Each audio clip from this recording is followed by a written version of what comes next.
नमस्कार प्यारे विद्यार्थियों, स्वागत है आप सभी का दीक्षांत एकेडमी बीकानेर के ऑनलाइन प्लेटफॉर्म पे।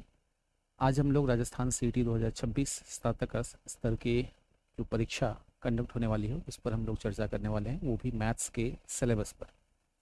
जैसा कि मेरे पीछे लिखा हुआ है, बने गणित के धुरंधर। जी हाँ, धुरंधर बनाने के पॉइंट ऑफ व्यू से ही मैं यहाँ पर अभी आप लोगों के सामने उपस्थित हूँ। अभी हम लोग चर्चा करेंगे मैथ्स का सिलेबस क्या है और उसमें बेस्ट हमारी रणनीति क्या हो सकती है ताकि मैथ्स में कोई भी क्वेश्चन गलत ना हो। ठीक है, तो अगर चैनल पे आप नए हैं तो आप चैनल को सब्सक्राइब कर सकते हैं, बेल आइकन प्रेस कर सकते हैं और जो टेलीग्राम चैनल का लिंक डिस्क्रिप्शन में दिया हुआ है उसको आप ज्वाइन कर सकते हैं। आगे बढ़ते हैं। जो सीटी ग्रेजुएशन लेवल का है उसमें अगर हम बात करें कि परीक्षा की स्कीम क्या है, तो परीक्षा की स्कीम यही है कि आपको राजस्थान जी के सामान्य हिंदी इंग्लिश सभी चीज़ों का, कंप्यूटर मैथ्स रीजनिंग सभी चीज़ों का ज्ञान होना चाहिए। और प्रश्नों की टोटल संख्या जो होगी वो कितनी हो जाएगी, 150 हो जाती है। कुल अंक 300 और समय जो होता है वो 3 घंटे का होता है। ये हर कोई विद्यार्थी जानता है, इसमें कोई नई बात नहीं है। ठीक है ना, ये हर कोई चीज़ बात को जानता है। जो नेगेटिव मार्किंग वाला कॉन्सेप्ट नहीं है, आपको पता है कि समय समय पे नए नियम नियम और कानून में जो संशोधन चल रहे होते हैं उसके अंतर्गत 40% वाला जो क्राइटेरिया पहले हुआ करता था उसमें 110% चेंज देखने को मिलेगा। 60% हम ये मानते हैं कि एक्सपेक्ट करते हैं कि 60% के आसपास जो पासिंग मार्क अगर डिसाइड होता है तो 150 अगर प्रश्न हैं टोटल, तो 60% यानी 90 प्रश्नों को हमें सॉल्व करना पड़ेगा या 90 प्रश्न सही करने होंगे, सॉल्व नहीं सही करने पड़ेंगे। हालांकि विद्यार्थियों को कोई दिक्कत वाली बात नहीं है, वो चाहें तो 300 मार्क्स का अगर है पेपर और प्रश्नों की संख्या 150 है तो 150 क्वेश्चन अटेम्प्ट कर सकते हैं, क्योंकि नेगेटिव पॉइंट या नेगेटिव मार्किंग का कोई इसमें दिक्कत तो है नहीं। तो आप तुक्का मार सकते हैं, इसमें कोई दो राय नहीं है। लेकिन अगर आप सही तरीके से क्वेश्चन को अगर सॉल्व करते हैं मैथ्स में तो काफ़ी, मैं ये मानता हूँ कि अगर 15 क्वेश्चन भी आप 15 अगर क्वेश्चन आ रहा है उसमें अगर 10-12 क्वेश्चन आप सही कर लेते हैं तो भी काफ़ी कुछ देखने को, मतलब पॉजिटिव वे में देखने को मिलेगा। अब उसी को मैं समझाने के लिए मैथ्स के सिलेबस पे आपको ले चलता हूँ कि मैथ्स का सिलेबस क्या है। थोड़ा सा यहाँ देखिए, मैंने इसको बहुत अच्छे तरीके से इसके पाठ्यक्रम सिलेबस को टाइप करवा दिया है ताकि आपको बेहतर तरीके से चीज़ें समझ में आए। ये बहुत सिलेबस जो है वो डिफाइंड नहीं है, ठीक है ना, कुछ पॉइंट्स हैं उसको मेंशन किया है। 2026 के अंतर्गत हम बात करें मैथ्स के पाठ्यक्रम की तो परसेंटेज है, एसआई सीआई साधारण और चक्रवृद्धि ब्याज हो गया। इसके अलावा हम बात करें, अगर मैं इधर हो जाता हूँ ताकि कोई दिक्कत ना हो, इसके अलावा यूनिटरी मेथड, ये नई चीज़ आपको देखने को मिलेगी। सर यूनिटरी मेथड क्या होता है? यूनिटरी मेथड क्या होता है? एक एक नियम, ठीक है ना, कि 10 मजदूर 5 दिन में इतने इतना जो गहराई वाला गड्ढा खोदते हैं तो दूसरे टाइप का, या 20 मजदूर कितने दिन में, या 5 मकड़ी 4 दिन में इतने जाले बुनती है, उस टाइप के यूनिटरी मेथड उसको कहते हैं। लाभ हानि, यूनिटरी मेथड को एक एक नियम भी बोला जाता है, हिंदी में एक एक नियम बोला जाता है। लाभ हानि हो गया, औसत वाला टॉपिक हो गया, अनुपात समानुपात हो गया, गोला बेलन शंकु हो गया, और आयतन, गोला बेलन शंकु जो घन है इनके आयतन 2D और 3D की बात हम करेंगे। ठीक है, ये सब चीज़ें आपके सिलेबस में है। देखा जाए तो percentage, profit loss ratio, ratio यहाँ पे आप देखोगे तो है ही, ठीक है ना। रेशियो में आप ऐड कर सकते हो, क्या ऐड कर सकते हो आप, आयु वाला मिश्रण वाला जो टॉपिक है उसको आप ऐड कर सकते हो। इसके अलावा यूनिटरी मेथड एक हो गया, गोला बेलन घन शंकु हो गया। तो कायदे से अगर देखा जाए तो ग्रेजुएशन जो लेवल है उसमें मैथ्स का सिलेबस पूरी तरीके से डिफाइंड नहीं है, क्योंकि यही है। और जबकि आप +2 वाले में जाओगे तो बहुत अच्छे तरीके से मेंशन किया हुआ है हर पॉइंट को, कि कोऑर्डिनेट ज्योमेट्री है, लॉग है, चाहे जो भी चीज़ें हैं वहाँ बहुत डिफाइंड वे में है, जबकि यहाँ पे ऐसा कुछ यहाँ पे देखने को मिलेगा नहीं तुम लोगों को। अच्छा, मैंने थोड़ा सा यहाँ पे कोशिश की है कि प्रीवियस ईयर्स क्वेश्चन जैसे हैं, थोड़ा सा आइडिया आपको देने की कोशिश की है कि कैसे कैसे टॉपिक से के क्वेश्चन कैसे बनते हैं। हालांकि मैंने यहाँ पे ऑप्शन नहीं लिखवाया, जस्ट बताया है मैंने कि एक संख्या में 20% की वृद्धि होने पर 360 हो जाती है, मूल संख्या ज्ञात करो, या परिवर्तन वाले क्वेश्चन। एसआई के मैंने जस्ट एक डेमो के पॉइंट ऑफ व्यू से ये चीज़ें मैंने आपको बताने की कोशिश की है। आप अगर दिखाई दे रहा होगा तो देखते रहो जरा, ठीक है ना। एसआई का जैसे मैंने प्रश्न ले लिया, ठीक है ना, 2-3 एग्जाम्पल के तहत मैंने बात की है। यूनिटरी मेथड में कैसे क्वेश्चन बन सकते हैं, ठीक है ना, 8 मजदूर 12 दिन में काम कर सकते हैं तो 12 मजदूर कितने दिन में काम करेंगे, ये सब ऐसे प्रश्न यूनिटरी मेथड में कहलाते हैं। लाभ हानि का प्रश्न हो गया, जैसे एवरेज का मैंने प्रश्न लिया है एग्जाम्पल के तौर पे कि इतनी संख्याएं औसत ये है, पांचवी संख्या ज्ञात करो। अनुपात समानुपात का मैंने प्रश्न ले लिया है ताकि आपको एक थोड़ा सा पता चल सके कि प्रश्नों का पैटर्न क्या होता है, ठीक है ना। प्रश्नों का जो कठिनता का लेवल है बहुत कुछ खास नहीं है एज कंपेयर टू +2। हालांकि अब थोड़ा सा प्रश्न पत्र जो बैलेंस होके बन रहा है क्वेश्चन पेपर, तो अब परिवर्तन देखने को मिलेगा, लेकिन पिछले जो 2 सीईटी हुई थी उसमें तो आप देखोगे तो +2 का जो लेवल रहा है वो हाई रहा है ग्रेजुएशन लेवल के कंपैरिजन से, ठीक है ना, मैथ्स की स्पेशली बात करूँ तो, ठीक है ना, ये बात ध्यान रखनी है। तो यहाँ पे मैंने आयतन वाले में गोला बेलन शंकु का मैंने थोड़ा सा आइडिया आपको दिया है कि सर त्रिज्या है, आयतन ज्ञात करो, बेलन का आयतन ज्ञात करो, 5 सेंटीमीटर भुजा वाले घन का आयतन ज्ञात करो। अब सवाल उठता है कि सर स्टडी प्लान क्या होना चाहिए, थोड़ा सा मैंने इस पे भी काम किया है कि सर स्टडी प्लान होना क्या चाहिए, आप किस तरीके से पढ़ें ताकि आपको बेस्ट रिजल्ट देखने को मिले मैथ्स के स्पेशली पॉइंट ऑफ व्यू से। तो मैंने उस पर भी काम किया। मैंने कहा कि सर ऐसा करते हैं, राजस्थान सीईटी 2026 ग्रेजुएशन लेवल के लिए मैथ्स को कंप्लीट स्टडी जो प्लान हो सकता है 12 सप्ताह यानी 3 महीने का मैंने एक प्लान तैयार किया आपके लिए। उसमें यह है कि रोजाना जो है 2 से 3 घंटे आप मैथ्स पढ़ो, मैथ्स को 2 से 3 घंटे आपको देना पड़ेगा प्लान के मुताबिक। उसमें हमारा लक्ष्य क्या रहेगा, 90% जो है सटीकता रहेगी, मतलब मैं ये 100% का तो नहीं कह सकता, लेकिन 90% आपकी सटीकता रहनी चाहिए और कैलकुलेशन जो फास्ट होनी चाहिए, ये हमारा लक्ष्य है, ठीक है। पेज फर्स्ट में मजबूत कैसे करना, बहुत सारे विद्यार्थियों का ये सवाल होता है कि सर हम मैथ्स को मजबूत कैसे करें, क्या रणनीति क्या अपनाएं। तो उसके लिए मैंने यहाँ पे काम किया है कि सर 1 से लेके 4 वीक में आप बेसिक को मजबूत करें, ठीक है, अपने बेसिक्स को मजबूत करें। कैसे करें, वीक 1 में जैसे परसेंटेज है, बेसिक फार्मूला हो गया, परसेंटेज चेंज का हो गया, आय व्यय वाला हो गया, खपत में परिवर्तन हो गया, सक्सेसिव क्रमागत परिवर्तन, क्रमागत जो चेंज होता है उसको आप लोग सीख लें। देखो वही लगातार प्रतिशत परिवर्तन का मतलब ये है कि परिवर्तन परिवर्तन पर लगातार परिवर्तन हो रहा है, उसको आप सीखेंगे। तो बेसिक ये है, बेसिक चीज है, ठीक है ना। PYQ पर आप 30 क्वेश्चन करें, ठीक है ना, ये आपका रणनीति रहना चाहिए। पहले वीक 1 से लेकर 4 वीक का ये है।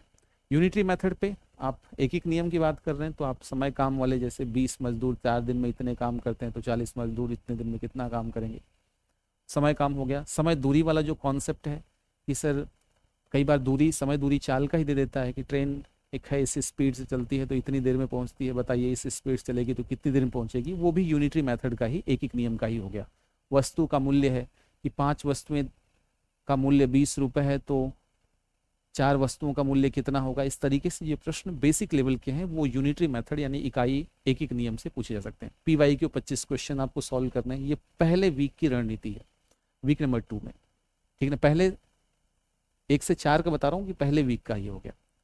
वीक नंबर 2 में आप चलोगे तो लाभ हानि को पढ़ लो, छूट डिस्काउंट क्रय मूल्य विक्रय मूल्य, PYQ के 30 क्वेश्चन। इसी तरीके से औसत के मैंने आपको बता दिए हैं। वीक नंबर 4 पे अनुपात समानुपात का बता दिया है, मूल अनुपात मिश्र अनुपात, पार्टनरशिप टाइप का क्वेश्चन हो गया, सरल ब्याज के आधारित क्वेश्चन। इस तरीके से मैंने आपको वीक वाइज, वीक 1 से लेकर 4 तक साप्ताहिक एक टेस्ट देना आपको, जिसमें PYQ के लगभग अब 50 क्वेश्चन इसके होने चाहिए। अब फेज नंबर 2 की बात करें, 4 तक हो गया। अब 5 से लेके अगर 8 तक की हम बात करें कि सर 4 वीक तक तो हमने पढ़ लिया, अब 5 से लेकर 8 में क्या करें, तो उसमें आप क्या करो, हमारा कॉन्सेप्ट क्या होना चाहिए, पूरी तरीके से रिकॉल होना चाहिए। स्पीड पर हमें थोड़ा सा काम करना है, आयतन घन घनाभ गोला बेलन पे आप काम कीजिए, फॉर्मूला याद कीजिए। डायरेक्ट प्रश्न आते हैं जैसे कि गोले की त्रिज्या दे दी, आयतन ज्ञात करो, वृत्त का व्यास दे दिया, परिधि ज्ञात करो। इस टाइप के डायरेक्ट फॉर्मूले पर बेस्ड आपको क्वेश्चन देखने को मिलेंगे और उनको सॉल्व करने का तरीका भी आपको काम बेस्ट वे में आपको सॉल्व करना है। मैंने आपको या मैंने आपके लिए क्या कर रखा है, मैं आपको बहुत जल्दी ही प्रैक्टिस भी कराने वाला हूँ यूट्यूब पे, जिसपे मैं एक ही टाइप के, जैसे एक टाइप का क्वेश्चन मैं ले लिया, 5 क्वेश्चन मैं कराऊंगा, 5 क्वेश्चन आपको होमवर्क के तौर पे दूंगा ताकि आपकी तैयारी जो है वो बेहतर तरीके से हो सके, ठीक है ना। ये रणनीति हम लोग अप्लाई करने वाले हैं, बहुत जल्दी क्लास की अनाउंसमेंट मैं कर दूंगा। वीक नंबर 6 में आयतन बेलन शंकु के मिक्स्ड क्वेश्चन करो, तुलनात्मक आयतन, जैसे आप लोग कहते हो ना कि एक पार्ट से एक पार्ट को गला करके दूसरे पार्ट में कवर बना दिया गया, घन को गला करके गोला बना दिया गया, तो वो एक पार्ट से दूसरे पार्ट में चेंजिंग को दिखा रहा है। 30 क्वेश्चन करो। वीक नंबर 7 पे क्या करो, सभी अरिथमेटिक के टॉपिक्स का रिवीजन करो, परसेंटेज से लेके वॉल्यूम तक, शॉर्ट शॉर्टकट ट्रिक्स जो हो गए, रिवीजन करो पीवाईक्यू के, और इसी तरीके से टेस्ट एनालिसिस 75 क्वेश्चन करते रहो। ये पैटर्न है। हालांकि अभी आप शुरुआती दौर में हो तो आपको शायद ये चीज़ें समझ में ना आए, लेकिन एनालिसिस इसी तरीके से होना चाहिए कि आपने कोई टॉपिक पढ़ लिया, आप टेस्ट दो उसका, अच्छे से रिवाइज करो, मल्टीपल टाइम आपके नोट्स को रिवीजन में रखना होगा, ठीक है ना। आप नोट्स को अच्छे से पढ़िए, प्रैक्टिस शीट यहाँ से दी जाएगी आपको, उसको आपको पढ़ने की आवश्यकता है। और हम यूट्यूब पे बहुत जल्दी ही प्रैक्टिस सेशन, कॉन्सेप्ट वाइज, वो सारी चीज़ें आपके सामने, चाहे वो +2 लेवल हो चाहे ग्रेजुएशन लेवल हो, दोनों के लिए हम लोग बहुत शानदार तरीके से लेके आने वाले हैं। तो ये देखिए, पेज नंबर 3 की बात करें कि अब आप क्या करें कि जब आपका बेसिक कॉन्सेप्ट क्लियर हो गया तो फाइनल टच दे रहे हैं कि सर मुझे एग्ज़ाम के जैसा, एग्ज़ाम वाला फील आपको घर पे मेंटेन करना है। इसीलिए कहा गया परीक्षा उन्मुख तैयारी, सभी सूत्रों का फॉर्मूला शीट बना लिया, कमजोर टॉपिक फोकस करो, पीवाईक्यू को दोबारा करो। वीक नंबर 10 में फुल लेंथ मॉक अब स्टार्ट हुआ, छोटे छोटे मॉक्स आपने किए, अब फुल लेंथ मॉक्स की बात करोगे, समय प्रबंधन का अभ्यास करो, गलतियों पर सूची बनाओ।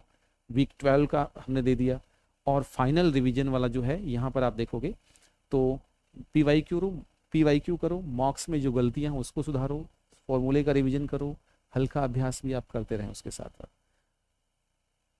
कहानी ये है कि आपको 2 से 3 घंटे तो पढ़ने ही है, उसमें आप टेस्ट वाला भी कर लो। शुरुआत में आप पढ़ोगे, धीरे धीरे आप उसमें टेस्ट वाला 2 से 3 घंटे में ही ये काम करना है आपको। ऐसा नहीं करना कि आप 5 घंटे 10 घंटे पढ़ रहे हो फिर पता चला मैथ्स को ही, ऐसा नहीं करना है। या लास्ट में क्या होगा देखो जरा, डेली रूटीन की अगर हम बात करें तो कॉन्सेप्चुअल स्टडी जो है वो 45 से 50 मिनट तक कर लो। उसके अलावा जो टाइम है उस पर आप फार्मूले को रिकॉल किया, याद किया, फार्मूले को लिख लिख के देख रख लो 3-4 बार, ठीक है ना। और टॉपिक जैसे परसेंटेज को आपने पढ़ा तो परसेंटेज के बेसिक कॉन्सेप्ट को पढ़ लिया, कुछ क्वेश्चंस को सॉल्व कर लिए। तो आप कॉन्सेप्ट का जो स्टडी होगा ना वो 45 मिनट होगा, बाकी जो टाइम बचता है वो आपको प्रैक्टिस के लिए करना है, इस बात को ध्यान रखना। मैथ्स में डेली 2 से 3 घंटे का पैटर्न होना चाहिए, ये ध्यान रखना। अब बात करते हैं हम लोग कि सर हम और तरीके से और क्या, कैसे इस चैनल के माध्यम से जुड़ करके क्या फ़ायदा उठा सकते हैं। तो आपके लिए मैं बता दूं कि चाहे वो CET +2 लेवल हो चाहे वो ग्रेजुएशन लेवल हो, दोनों के लिए मैथमेटिक्स का जो कोर्स है, मैथमेटिक्स नहीं, मैथ्स, इंग्लिश और साइंस, क्योंकि आपको पता है ये सब्जेक्ट ऐसे हैं कोर सब्जेक्ट माने जाते हैं। भले कितनी तैयारी कर लो राजस्थान जीके में, या तो आपको आएगा या फिर नहीं आएगा, ठीक है ना, या फिर मिडिल में रहोगे आप। लेकिन मैथ्स ऐसा है कि आप एक बार अच्छे से मैथ्स, इंग्लिश, साइंस को आप अगर मजबूती दे देते हो तो आपको दिक्कत होगी ही नहीं, बिल्कुल दिक्कत नहीं होगी। आप किसी भी एग्जाम के लिए, राजस्थान के लिए आप तैयारी कर रहे हो, आपको पता है कि एक एग्जाम का प्रश्न जो है वो दूसरे एग्जाम में पूछ लेता है। CET +2 का है वो ग्रेजुएशन में पूछ लिया, LDC का प्रश्न CET में आ गया, ठीक है, चाहे वो वनपाल वन रक्षक का पेपर का क्वेश्चन आ गया मैथ्स में। तो आपको ऑल ओवर 360 डिग्री व्यू चाहिए, बेस्ट टेक्निक्स चाहिए, ठीक है ना। और वो टेक्निक हम आपको सिखाएंगे, चाहे राजस्थान का कोई भी पेपर हो। अगर आपने इन फाउंडेशन बैच में आपने एनरोल कर रखा है मैथ्स, इंग्लिश, साइंस में, तो आपसे कोई मतलब कोई प्रश्न छूटेगा नहीं, आप अच्छा परफॉर्म करोगे। और मेरा दावा है कि आप जितने भी एजुकेटर पढ़ रहे हैं, पढ़ा रहे हैं, पढ़ाने की बात करेंगे, पढ़ने की बात करेंगे नहीं, ठीक है ना, उनसे बेस्ट कंटेंट हम आपको प्रोवाइड करेंगे। मैंने पिछली बार अगर पेपर सॉल्यूशन की बात करें तो मैंने लाइव ही सॉल्यूशन करवाया था, और मैंने आपको प्रूफ के तौर पर दिखाया था कि देख लिया आपने यूट्यूब पे सॉल्यूशन, अब मेरा सॉल्यूशन देखिए। तो क्वेश्चन को देखने का नज़रिया अलग होता है, ठीक है ना। हम SSC की तैयारी करने वाले जो टीचर्स हैं तो उसमें क्या होता है कि जो क्वेश्चन का लेवल हाई होता है, मेरी नज़र में या मेरे लिए ये सिलेबस जो है बहुत कोई मायने नहीं रखता, मतलब बहुत कोई हाई प्रोफाइल नहीं है, ये आराम से इजीली कर सकते हैं। बस ये है कि आप में वो लगन होनी चाहिए। तो ये बैच जो है वो सक्सेसफुली स्टार्ट होने वाला है, आप उसको एनरोल कर सकते हो। +2 लेवल का है, चाहे उसमें कंप्लीट स्टडी मटेरियल की बात करें, VOD प्लस लाइव क्लासेज होंगी, डिजिटल नोट्स होंगे, चैप्टर वाइज शीट होगी। ये 2 लोग जानते हो आप लोग, आंसर तो रेगुलर आपको मिलते हैं, मैं कई बार नहीं मिलता हूँ, तो मैं एप्लीकेशन में जो क्लासेज होती हैं वो मैं ज़्यादा हैंडल करता हूँ। आगे चलते हैं, ये पहले वाला ग्रेजुएशन का था, ये +2 का है। अगर कोई विद्यार्थी +2 की में एनरोल होना चाहते हैं तो वो भी दीक्षांत एकेडमी जो बीकानेर एप्लीकेशन है उसको डाउनलोड कर सकता है, एप्लीकेशन का लिंक डिस्क्रिप्शन में दिया हुआ है। फिर भी अगर कोई दिक्कत परेशानी होती है तो आप दिए गए नंबरों पर संपर्क कर सकते हैं। ये ज्ञान सर का नंबर है। आप मैसेज कीजिए, कॉल वाली फैसिलिटी नहीं, हाथ जोड़ के निवेदन है ये, ठीक है। आप कॉल कीजिए, मैसेज कीजिए। दीक्षांत एकेडमी बीकानेर टेलीग्राम का जो चैनल है उसको भी आप, टेलीग्राम चैनल है, ज्वाइन कर सकते हैं। कोर्स अगर आप एनरोल होना चाहते हैं तो इस प्लेटफॉर्म पे दीक्षांत एकेडमी बीकानेर के ऑनलाइन जो एप्लीकेशन है उसको आप डाउनलोड करके अपने फ़ायदा जो कोर्स का एनरोलमेंट कर सकते हो और अपने जो सपने में एक पंख लगा सकते हो, ठीक है ना। और मैं दावे के साथ कह सकता हूँ बहुत सारे विद्यार्थियों को मैंने पढ़ाया है और बहुत सारे विद्यार्थी सेलेक्ट भी हुए। तो अपने मेहनत पे हमें भरोसा है। मैं अदर सब्जेक्ट्स के टीचर या अदर सब्जेक्ट क्यों नहीं अप्लाई करवा रहा, हम लोग क्यों मैथ्स इंग्लिश साइंस पे हैं, क्योंकि हम लोग बेस्ट कर सकते हैं, ठीक है ना। बेस्ट कर सकते हैं जिस सब्जेक्ट में हमारी कमांड है, हम केवल उस चीज़ों पे काम करना चाहते हैं आपके लिए। तो ये एक इन्फॉर्मेशन थी, मैंने सिलेबस के बारे में बता दिया। बेस्ट प्लानिंग आपकी क्या हो सकती है, वीक कितना होगा, आपने कह दिया कि सर 12 वीक 3 महीने का कोर्स है, कैसे पढ़ना है वो आपको तय करना पड़ेगा, दिन में पढ़ रहे हैं कि रात पढ़ रहे हैं। ये सब चीज़ें आप अपने स्तर पे अपने वातानुकूल या फिर वातावरण के अनुकूल ही आपको वो डिसाइड करना पड़ेगा, ठीक है ना। लेकिन कोर्स पूरी तरीके से शानदार तरीके से 0 टू हीरो लेवल पे आपको देखने को मिलेगा, मैं इस बात का दावा आपसे करता हूँ, ठीक है ना। ये बहुत ही बेस्ट कंटेंट, ठीक है ना। 0 टू हीरो लेवल की बात करें, बेसिक से एडवांस, इसमें आपको एडवांस अरिथमेटिक सब कुछ, जितने भी टॉपिक्स हैं वो सब कुछ यहाँ पे देखने को आपको मिलेगा। तो ये एक जानकारी थी जिसको आपसे शेयर करनी थी। ऑनलाइन क्लासेज की जो यूट्यूब पे जो फ्री क्लासेज हैं उसके बारे में मैं आपको बहुत जल्दी अपडेट करूँगा। और जो PYQ सीरीज है उस पर हम लोग काम करेंगे। एक सेशन में 15-20 क्वेश्चन का अपन रखेंगे टारगेट, उसके बेस्ट एक्सप्लेनेशन क्या हो सकते हैं, क्या रणनीति हो सकती है, उस पर हम लोग मिलते जुलते रहेंगे। अभी कुछ दिनों से मैं अवेलेबल नहीं हूँ, लेकिन अब मैं फाइनली अवेलेबल रहने वाला हूँ आपके लिए, ठीक है ना। तो आप लोग जी जान लगा के आ जाइए। मिलते हैं अगले सेशन में कुछ नए अपडेट्स के साथ, तब तक धन्यवाद।